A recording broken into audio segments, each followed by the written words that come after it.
আমরা যত অন্যের দুর্বলতা দেখব আর আলোচনা করব, ততই আমাদের জীবনের শান্তি সমাপ্ত হয়ে যাবে। তাই এই দুর্গুণ বা অবগুণ থেকে নিজেকে মুক্ত রাখতে হবে। মানবের সবথেকে বড় সম্পদ হলো তার চিন্তন করার শক্তি। কেননা ধন এবং শারীরিক শক্তি মানবকে কখনো বা ভুল পথে পরিচালিত করতে পারে, কিন্তু সুন্দর এবং শুভ চিন্তন সর্বদাই মানবকে শুভ কাজে প্রেরণা প্রদান করে। এই জীবন হচ্ছে এক খুশির দোকান, যেখানে খুশি দানকারী অনেক জিনিস আছে, কিন্তু তিনিই বুদ্ধিমান যিনি সেখান থেকে খুশি দানকারী জিনিসই চয়েস করে। ओम शांति। अपने को आत्मा समझ आत्मा से बातें करो तो फूल में खुशबू आती जाएगी, देह अभिमान की बदबू निकाल जाएगी। बाबा बोलें बच्चारा নিজেকে আত্মা মনে করে আত্মার সাথেই কথা বলো, তাহলে আত্মারূপী ফুলের মধ্যে সুগন্ধ আসবে এবং দেহ অভিমানের যে দুর্গন্ধ তো সেটা বেরিয়ে যাবে। अपनी खुशबू चारों ओर फैलाने वाले सच्चे फूल বা परवाने कौन है? নিজের খুশবু বা সুগন্ধ চারপাশে ছড়িয়ে দেওয়ার জন্য সত্যিকারের ফুল বা परवाने কে হয়? सच्चे फूल वह जो अनेकों को आप समान खुशबूदार फूल बनाए। श्रीमत पर चल क्षमा पर जल मरने वाले अर्थात पूरा पूरा बलिहार जाने वाले जीते जी मरने वाले सच्चे परवानों की व ऐसी फूलों की खुशबू स्वतः ही चारों ओर फैलती है। বাবা বলেন সত্যিকারের ফুল সেই যে অনেককে নিজের সমান সুগন্ধিত ফুলের পরিণত করে, অর্থাৎ শ্রীমত অনুসারে চলে প্রিয়তমের প্রেমাগুণের জলে মৃত্যুবরণ করা, অর্থাৎ সম্পূর্ণরূপে আত্মসমর্পণ করা, জীবনের থেকেও মৃত হয়ে থাকা সত্যিকারের বহিঃপতঙ্গদের বা এমন ফুলেদের সৌরভ স্বাভাবিকভাবেই চারপাশে ছড়িয়ে পড়ে। বাবা বলেন যেমন বহিঃপতঙ্গরা গান শুনেছে, পতঙ্গ বলো বা ফুলই বলো, কথা একই। তো বাবা বলেন বাচ্চারা বুঝতে পারে যে আমরা সত্যই কি বহিঃপতঙ্গের পরিণত হয়েছি, নাকি কেবল ঘুরে ফিরে চলে যায়, শিখাকে সামাকে ভুলে যায়। প্রত্যেকে নিজের হৃদয়কে প্রশ্ন করতে হবে। তো কি প্রশ্ন করবে? যে আমরা কতখানি ফুল হয়েছি আর জ্ঞানের সুগন্ধ কি ছড়িয়ে দিতে পারি? নিজের মতো ফুলের মতো কাউকে করেছি কি? এ তো বাচ্চারা জানে জ্ঞানের সাগর হলেন বাবা। তো বাবার কত সৌরভ, যারা ভালো ফুল তাদের থেকে অবশ্যই ভালো সুগন্ধ আসবে। অর্থাৎ যে আত্মারা অনেক ভালো পুরুষার্থ করেছে তারাও অন্য আত্মাকেও সুন্দর ফুলের মতো বানাবে এবং তারা সর্বদাই খুশিতে থাকবে। অন্যদের নিজের মতো ফুল বা বহিঃপতঙ্গের পরিণত করবে। ফুল না হলেও কুঁড়িতে পরিণত করবে। সম্পূর্ণরূপে বহিঃপতঙ্গ সেই যে জীবনের থেকেও মৃত হয়ে যায় বা ঈশ্বরীয় সন্তান হয়ে যায়। কোনো ধনী যখন কোনো দরিদ্রের সন্তানকে অ্যাডাপ্ট করেন, বাচ্চা সেই ধনীর কোলে যাওয়ার পর তখন তার সেই মাতা পিতার স্মরণে আসতে থাকবে আর দরিদ্রের মাতা পিতার স্মরণ ভুলে যাবে। সে জানে যে আমার মাতা পিতা গরিব, কিন্তু স্মরণ ধনী মাতা পিতাকেই করবে, যার থেকে ধন সম্পদ লাভ হয়। তো সাধু সন্ন্যাসী ইত্যাদি যারা রয়েছে তারা মুক্তিধামে যাওয়ার জন্য সাধনা করে, সকলে মুক্তির জন্যই পুরুষার্থ করে, কিন্তু মুক্তির অর্থ বোঝে না। কেউ বলে জ্যোতি মহাজ্যোতিতে বিলীন হয়ে যাবে, কেউ মনে করে পরপারে নির্বাণ ধামে যাব। নির্বাণ ধামে গমনকে জ্যোতিতে বিলীন হয়ে যাওয়া অথবা মিলিত হওয়াকে বলা হয় না। তো বা বলেন, তোমরা জানো আমরা দূর দেশের অধিবাসী, এই বিকারি দুনিয়াতে থেকে কি করব।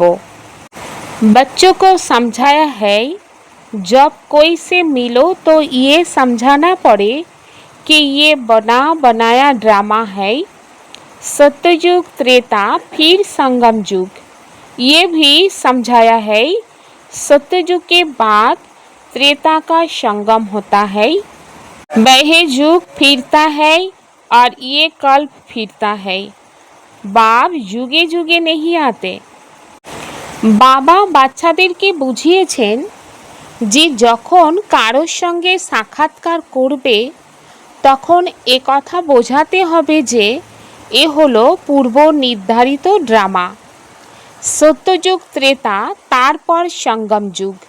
এও বোঝানো হয়েছে যে সত্যযুগের পরে ত্রেতা সঙ্গম আসে। এই যুগও আবর্তিত হয় আর এই কল্পও আবর্তিত হয়। বাবা যুগে যুগে আসেন না, যেমনটা মানব মনে করে। বাবা বলেন যখন সব কিছু তমপ্রধান হয়ে যায়, কলিযুগের অন্ত হয়, সেই কল্পের সঙ্গমে আমি আসি। যুগ সম্পূর্ণ হলেও কলাও কম হয়ে যায়। যখন সম্পূর্ণ গ্রহণ লেগে যায় তখনই আমি আসি। আমি যুগে যুগে আসি না। এ কথা বাবা বসে বসে বহি পতঙ্গদের বোঝাচ্ছেন, অর্থাৎ বাচ্চাদেরকে বোঝাচ্ছেন। বহি পতঙ্গদের মধ্যে নাম্বার অনুসারেই রয়েছে। কেউ বহি শিখার বলি প্রদত্ত হয়, কেউ ঘুরে ঘুরে চলে যায়। শ্রীমত অনুসারেই তোমরাই চলতে পারো। কোথাও যদি শ্রীমত অনুসারে চলতে না পারো তখন মায়া কি করে? আঘাত করতে থাকবে। শ্রীমতে গায়েন রয়েছে না, শ্রীমৎ গীতা বলা হয়। পরে যারা বসে বসে শাস্ত্র তৈরি করেছে সেই সময় বুদ্ধি রজ হওয়ার কারণে মনে করেছে কৃষ্ণ দাপরে এসেছে। বাবা বলেন আমি আসি তখন যখন আদি সনাতন দেবী দেবতার ধর্ম প্রায় লুপ্ত হয়ে যায়, বাকি সমস্ত ধর্ম থাকে। এরকম নয় যে সেই দেবী দেবতার ধর্মের মানুষরা হারিয়ে যায়, কিন্তু তারা ভুলে যায় যে আমরা দেবী দেবতা ধর্মের ছিলাম, নিজেদের হিন্দু ধর্মের বলে দেয়। এও ড্রামায় নির্ধারণ করা রয়েছে। যখন ভুলে যাবে পুনরায় তখন তো এসে আমি আদি সনাতন দেবী দেবতার ধর্মের স্থাপনা করব। তো শিব বাবাই একমাত্র বাবা যিনি এসে দুঃখধাম থেকে সুখধামের মালিক করে দেন। বাবা বলেন তোমরা বলবে যে এখন আমরা নরকের মালিক, তো দুনিয়াকে তমপ্রধান তো হতেই হবে। सब पतित है तब तो पावन के आगे जाकर नमस्ते करते हैं। अब बाप कहते हैं श्रीमत पर चलो। जन्म जन्मांतर का बोझा सिर पर बहुत है। नहीं तो त्राही त्राही करना पड़ेगा। वह तो समझते हैं आत्मा निर्लेप है, परंतु नहीं, आत्मा ही सुख दुख देखती है, ये कोई समझते नहीं। बाबा बार बार समझाते हैं मंजिल बहुत भारी है। বাবা বলেন সকলেই পতিত, তবেই তো পবিত্রদের সম্মুখে গিয়ে নমন করে। বাবা এখন বলেন শ্রীমত অনুসারে চলো। জন্ম জন্মান্তরের অনেক বোঝা মাথার ওপরেই রয়েছে, তা না হলে ত্রাহি ত্রাহি করতে হবে। ওরা তো মনে করে আত্মা নির্লেপ, কিন্তু না, আত্মায় সুখ দুঃখ দেখে, এ কথা কেউ বোঝে না। বাবা বারবার বুঝিয়ে থাকেন লক্ষ্য হচ্ছে তোমাদের অনেক উচ্চ, এই সময় তোমরা পুরুষার্থ করো, কিন্তু তোমরা দুঃখী। তোমরা জানো যে সত্যযুগে আমরা অত্যন্ত সুখে থাকব। ওখানে জানতেই পারবে না যে আমাদের পুনরায় দুঃখধামে যেতে হবে। আমরা কিভাবে জন্ম নিয়েছি, কত জন্ম নেব, কিছুই জানবে না। এখন তোমরা জানো যে উচ্চতম কে। তোমরা ঈশ্বরের সন্তান হওয়ার কারণে যেমন ঈশ্বর নলেজফুল, তেমনি তোমরাও নলেজফুল। এখন তোমরা হলে ঈশ্বরীয় সন্তান, সেও নাম্বার অনুসারে। কেউ অতি নেশায় ডুবে থাকে, মনে করে আমরা বাবার মত অনুসারে চলে থাকি। বাবার যত মত অনুসারে চলবে ততই শ্রেষ্ঠ হবে। বাবার সম্মুখে বসে বাচ্চাদের বোঝান, বাচ্চারা দেহ অভিমান ত্যাগ করো, দেহি অভিমানী হও, নিরন্তর স্মরণ করো, বাবা সর্বদাই হলেন সুখদাতা। এমন নয় যে দুঃখ বাবা দেন, বাবা কখনোই বাচ্চাদের দুঃখ দিতে পারেন না। বাচ্চারা নিজেদের বিপরীতমুখী চলনের জন্য দুঃখ পায়। बाप दुख नहीं दे सकते, कहते हैं हे भगवान बच्चा दो, तो कुल वृद्धि को पाएगा। बच्चे को बहुत प्यार करते, बाकी दुख अपने कर्म का ही पाते हैं। अब बाप तुम बच्चों को बहुत सुखी बनाते हैं, कहते हैं श्रीमत पर चलो, आसुरी मत पर चलने से तुम दुख पाते हो। बच्चे बाप अथवा टीचर अथवा बड़ों की आज्ञा ना मानने से दुखी होते हैं। बाबा বাচ্চাদের দুঃখ দিতেই পারেন না। মানব বলে হে ভগবান সন্তান দাও, তবেই বংশবৃদ্ধি হবে। বাবাকে অত্যন্ত ভালোবাসে, বাকি দুঃখ ভোগ করে নিজের কর্মের জন্যই। বাচ্চারা এখন বাবা তোমাদের অত্যন্ত সুখী করে দেন। তিনি বলেন শ্রীমত অনুসারে চলো, আসুরি মত অনুসারে চললেই তোমরা দুঃখ পাও। তো বাচ্চারা বাবা অথবা টিচার অথবা গুরুজনেদের আজ্ঞা পালন না করার জন্য দুঃখী হয়ে পড়ে, স্বয়ং দুঃখ প্রদানকারী হয়ে যায়, মায়ার বর্ষবতী হয়ে যায়। এখন তোমরা বাচ্চারা ঈশ্বরের মত পাও, আর ঈশ্বরীয় মতের ফলাফল 21 জন্মের জন্য চলে। পুনরায় অর্ধকল্প মায়ার মত অনুসারে চলে। ঈশ্বর একবারই এসে মত দেন, মায়া তো অর্ধকল্প পর্যন্ত মত দিতে থাকেন। বাবা একবারই মত দেন, মায়ার মত অনুসারে চলে 100% দুর্ভাগ্যশালী হয়ে যাও। সেই জন্য যারা ভালো ভালো ফুল, তারা সদা সেই খুশিতেই মত্ত থাকবে। নাম্বার অনুসারেই হয়, তাই না? কোনো বহিঃপতঙ্গ তো বাবার হয়ে শ্রীমত অনুসারেই চলতে শুরু করে দেয়। যারা গরিব বাচ্চা তারা তো নিজেদের পতামের লেখে, আর ধনী বাচ্চারা ভয় পায়। এখানে আমাদের পয়সা কড়ি নিয়ে না নেয়। ধনীদের জন্য অত্যন্ত অসুবিধাজনক। বাবা বলেন, আমি দীনবন্ধু।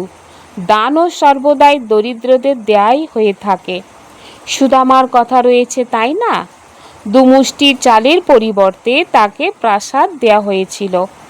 তো বাবা বলেন, তোমরা হলে গরিব বাচ্চা। মনে করো কারোর কাছে 25-50 টাকা রয়েছে, তার থেকে 20-25 টাকা দিয়ে দেয়। ধনী ব্যক্তি যদি 50,000ও দেয় তাও সমান, 20-25 টাকাই হয়ে যায়। সেই জন্য দীনবন্ধুর নামে গায়েন রয়েছে। ধনী ব্যক্তিরা বলে, আমরা অবসর সময় পাই না, কারণ সম্পূর্ণ নিশ্চয় নেই। তো বাবা বলেন, তোমরা হলে দরিদ্র। দরিদ্রতা ধন সম্পদ লাভ করলেও খুশি হয়। বাবা বুঝিয়েছেন যে এখানে গরিব ওখানে ধনী হয়ে যায়, আর এখানে ধনবান ওখানে গরিব হয়ে যায়। कोई कहते हैं हम योग्यों का ख्याल रखें बा कुटुंबों का ख्याल रखें। बाबा कहते हैं तुम अपने कुटुंबों की बहुत अच्छी संभाल करो। अच्छा है जो तुम इस समय गरीब हो। साहूकार होते तो बाप से पूरा वर्षा ले नहीं सकते। বাবা বলেন, কোনো কোনো বাচ্চা বলে আমরা যজ্ঞের খেয়াল রাখবো বা আত্মীয় পরিজনের খেয়াল রাখবো কি? বাবা বলেন, তোমরা নিজেদের আত্মীয় পরিজনদের অত্যন্ত ভালোভাবে দেখাশোনা করো। ভালো হয়েছে যে এই সময় তোমরা গরিব। ধনী হলে তখন বাবার কাছ থেকে সম্পূর্ণ উত্তরাধিকার প্রাপ্ত করতেই পারতে না। সন্ন্যাসীরা এভাবে বলবে না, তারা তো পয়সা নিয়ে নিজেদের জমি জমা অর্থাৎ সম্পত্তি বানায়। শিব বাবা এমন করবে নাকি? বাচ্চারা, এই সমস্ত ঘর বাড়ি ইত্যাদি তোমরা নিজেদের জন্যই তৈরি করছো। এ কারোর সম্পত্তি নয়, এ তো অস্থায়ী। কারণ অন্তিম সময়ে বাচ্চাদের এখানে এসে থাকতে হবে। আমাদের স্মৃতি স্মারক এখানেই রয়েছে, সেই জন্য পরে এখানে এসে বিশ্রাম নেবে। বাবার কাছে পালিয়ে যাবে সেই যে যোগযুক্ত হবে, তারা সহায়তা পাবে। বাবার অনেক সহায়তা পাওয়া যায়। বাবা বলেন, তোমাদের এখানে বসে বিনাশ দেখতে হবে। বাচ্চারা, যেভাবে প্রারম্ভের বাবা তোমাদের মনোরঞ্জন করেছে, পরেও মনোরঞ্জন পুনরায় শুরু করবেন। অত্যন্ত ভালোবাসবেন, যেন বৈকুণ্ঠে বসে রয়েছে, অতি নিকটে আসতে থাকবে। এ তো বোঝে যে আমরা এখন যাত্রায় রয়েছি, কিছু সময় পরে বিনাশ হবে। তোমরা বাচ্চারা অত্যন্ত খুশি হবে, ব্যাস আমরা গিয়ে প্রিন্স হব। বিভিন্ন প্রকারের ফুল রয়েছে। প্রত্যেক বাচ্চাদের বোঝা উচিত আমি কতখানি জ্ঞানের সুগন্ধ দান করছি। কাউকে জ্ঞান এবং যোগের শিক্ষা দান করছি কি? যারা করে তারা প্রফুল্লিত থাকে। বাবা অবগত হয়ে যান যে এরা কোন অবস্থায় রয়েছে, এদের অবস্থা কতখানি দ্রুত অগ্রসর হবে। দ্রুত তারাই ছুটবে যারা বহিঃপতঙ্গ হয়ে গিয়েছে। এর জন্য বাবা বোঝান, অনেক মায়ার ঝড় আসবে, তার থেকে নিজেকে সেফ রাখতে হবে। এখন এই রাজযোগ পরমপিতা পরমাত্মা এসে শিখিয়ে থাকেন। পরমাত্মা এসে আত্মাদের বোঝান, আত্মার জ্ঞান রয়েছে। আমি আত্মা আমার এই আত্মারূপী ভাইকে বুঝিয়ে থাকি। যেমন পরমাত্মা পিতা আমাদের আত্মারূপী বাচ্চাদের বুঝিয়ে থাকেন, আমরাও আত্মা। বাবা আমাদের শেখান, আমরা আবার এই আত্মাদের বুঝিয়ে থাকি। কিন্তু আত্মভাবের এই নিশ্চয় না থাকার কারণে নিজেদের মানব অর্থাৎ দেহ মনে করে, মানুষকেই বুঝিয়ে থাকে। আমি পরমাত্মা আত্মারূপী তোমাদের সঙ্গে বার্তালাপ করি। বাবা এই কথা বাচ্চাদেরকে বলছেন, তোমরা আত্মাদেরকে শোনাও। তোমরা এভাবে দেহী অভিমানী হয়ে কাউকে শোনালে তখন তীর বৃদ্ধ হয়ে যায়। যদি স্বয়ং দেহী অভিমানী না হতে পারে তবে ধারণা করাতে পারবে না। এই লক্ষ্য হচ্ছে অতি উচ্চ। বুদ্ধিতে একথা থাকা উচিত যে আমরা এই কর্মেন্দ্রিয়ের দ্বারাই শুনে থাকি। বাবা বলেন, আমি আত্মাদের অর্থাৎ বাচ্চাদের সাথে কথা বলি। বাবার আজ্ঞা হলো অশরীরী হও, দেহ অভিমানকে ত্যাগ করো আর আমাকে স্মরণ করো। এ কথা বুদ্ধিতে আসা উচিত। আমরা আত্মার সঙ্গে কথা বলি, শরীরের সঙ্গে নয়। তো বাবা বলেন, বাচ্চারা তোমরা বোঝো যে আমরা তো বাবার হয়ে গিয়েছি। কিন্তু বাবা বলেন, কিন্তু না, এর মধ্যে অনেক সূক্ষ্ম বুদ্ধি কাজ করতে থাকে। আমি আত্মা, আমি এর আত্মাকে বোঝাই, এ হলো আমার ভাই, একে পথ বলে দিতে হবে। আত্মা বুঝতে পারে, এভাবে বোঝালে তবেই আত্মা তীর বৃদ্ধ হবে। দেহকে দেখে শোনাও, সেই জন্য আত্মা শোনে না। প্রথমে এই ওয়ার্নিং দাও যে আমি আত্মার সাথে বার্তালাপ করছি। আত্মাকে না মেল বা ফিমেল বলা যাবে, আত্মা তো আলাদা। মেল ফিমেল নাম হয় শরীর অনুসারে। যেমন ব্রহ্মা সরস্বতীকে মেল ফিমেল বলা হবে, শিব বাবাকে না মেল না ফিমেল বলা হবে। তাই বাবা আত্মাদের বোঝান লক্ষ্য অনেক উচ্চ, পয়েন্ট অনেক শক্ত। আত্মাকে ইনজেকশন দিতে হবে, তবেই দেহ অভিমান দূর হবে। তা না হলে সুগন্ধ আসবে না, শক্তিও আসবে না। বিষয় অত্যন্ত ক্ষুদ্র। আমরা আত্মার সঙ্গে কথা বলছি। বাবা বলেন তোমাদের ফিরে যেতে হবে, সেই জন্য দেহী অভিমানী হও, মনমনা ভব। পুনরায় মধ্যাজীব অটোমেটিক্যাল চলে আসে। এখন অতি সূক্ষ্ম বুদ্ধি লাভ হয়। বাচ্চাদের জ্ঞানকে বিচার সাগর মন্থন করতে হবে। দিনে তো সার্ভিসও করতে হবে, কারণ আমরা কর্মযোগী। লেখা রয়েছে যে নিদ্রাজিত হও, রাত্রিতে জেগে উপার্জন করো। দিনে মায়ার ভীষণ উপদ্রব, অমৃত বেলায় বায়ুমণ্ডল ভালো থাকে। বাবাকে এ কথা লেখে না যে অমুক সময়ে উঠে বিচার সাগর মন্থন করি, কারণ অত্যন্ত পরিশ্রমের। তো তোমরা বাচ্চারা বিশ্বের মালিক হয়ে যাও। বাবা বলেন বাচ্চাদের মত অনুসারেই চলতে হবে, বাবার মত অনুসারে। আর ব্যর্থ কথা বলো না। কোথাও নিজেদের পয়সা পাপ কাজে ব্যবহার করবে না। स्वयं को आत्मा समझ आत्मा से बात करनी है। देही अभिमानी बनकर सुनते सुनाने से धारणा अच्छी होगी। বাবা বলেন বাচ্চারা নিজেকে আত্মা মনে করে আত্মার সঙ্গে বার্তালাপ করতে হবে। দেহী অভিমানী হয়ে শোনাও এবং শোনানোর ফলে ধারণাও ভালোভাবে হবে। नींद को जीतने वाला बनना है, रात को जाग कर कमाई करनी है, विचार सागर मंथन करना है, किसी भी फालतू बातों में अपना समय नहीं गंवाना है। বাবা বলেন নিদ্রার ওপর বিজয় লাভ করতে হবে এবং রাত্রি জেগে উপার্জন করতে হবে, বিচার সাগর মন্থন করতে হবে। কোনো ব্যর্থ কথায় নিজের সময় নষ্ট করা উচিত নয়। तपस्या द्वारा अपने विकर्म का व तमोगुण के संस्कार को भस्म करने वाले तपस्वी मूर्त भाव। जैसे अभी ईश्वरीय पालना का कर्तव्य चल रहा है, ऐसे लास्ट में तपस्या द्वारा अपने विकर्म और हर आत्मा के तमोगुणी संस्कार व प्रकृति के तमोगुण को भस्म करने का कर्तव्य चलना है। इसके लिए सदा एक रस स्थिति के आसन पर स्थित हो अपने तपस्वी रूप को प्रत्यक्ष करो।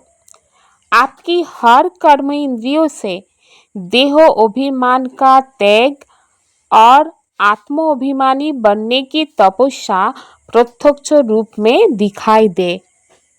बाबा बोलें तपस्यार द्वाराई निजेर विकर्म बा तमगुणी संस्कारगुलिके भस्म करा तपस्वी मूर्ति होते हबे।